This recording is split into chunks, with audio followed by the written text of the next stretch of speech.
Yeah, that's a great question. Um, so there's a couple of things. Like I think I think attending to the here and now um, can be proximately useful. It can be grounding. It can be like centering. It can be calming because it changes the data stream, and like a person can realize that if they're caught up in some like future bad possibility, it can help a person realize that they're not being chased by a tiger like in that moment. There is time between now and the imagined bad event. um, and so like that can be kind of a really powerful way to change the data stream.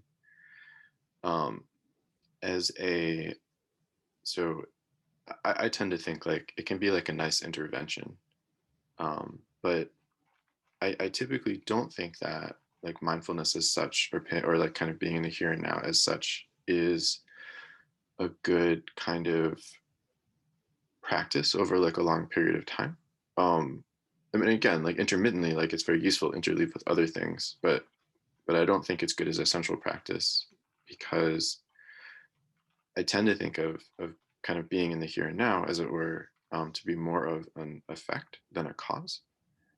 Um, so like, yeah, so like I've said stuff like this before. Like, if a person is kind of paying off their technical debt, as it were, and kind of doing meditation as a way of like tacit, indirect, oblique, concrete problem solving, more and more things about the future, more contingency plans, like more and more stuff in the person's system just gets like figured out. Um, and so like all things being equal, there's less and less of a need to think, or at least to do like a particular kind of explicit or reflective thinking, or like a daydreamy kind of thinking. Um, and so and like more and more of that is sort of being handled by kind of unreflective processes. So it's like sort of training. It's almost like the system is like programming like a GPU, which is like quote unquote the body. So like all of these things that typically were kind of being done with the head and the mind are getting offloaded, and so like awareness becomes like more and more free to kind of just take in data, which is kind of like what it wanted to be doing anyway, because like the processing uh, is just like sort of one shot happening because the system has been more and more optimized for that. Um, as like more and more technical debt gets like paid off, and the pipeline is getting sort of less and less kludgy and fewer epicycles. So like the system just kind of naturally flips inside out over time, where kind of the external world and like sensations in the here and now become like just more and more apparent, like kind of slap you in the face, like colors start to glow, like things become more and more vivid. um, and so yeah, so like that happens like indirectly, and like inevitably and inexorably.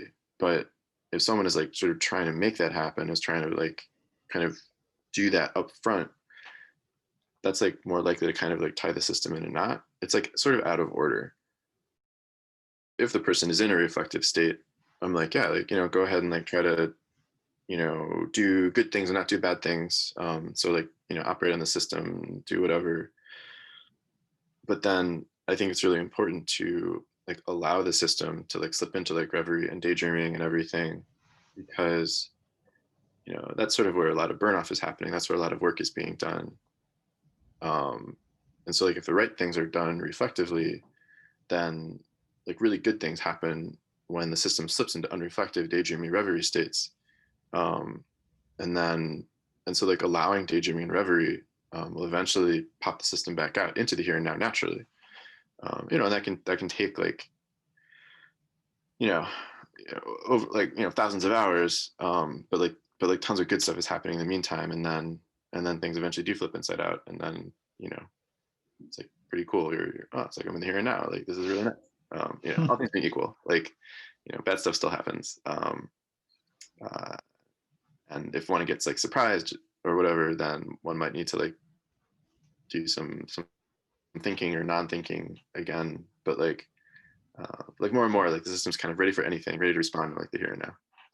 So coming out of reverie, can be sort of very jarring.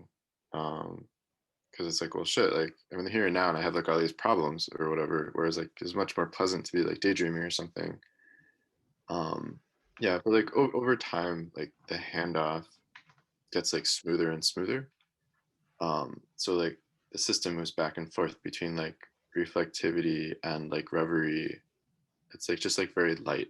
Um, uh, yeah, and so like these like productive handoffs like just keep getting interleaved like more and more efficiently. So then like reverie, isn't a big deal. Like coming back like isn't a big deal. Um, so I don't know, and yeah, it just gets like super efficient. There's no extra stuff when you come back. Like, ah, man, where was I? Like, what was going on? It's just like it's just soft, like back and forth, back and forth.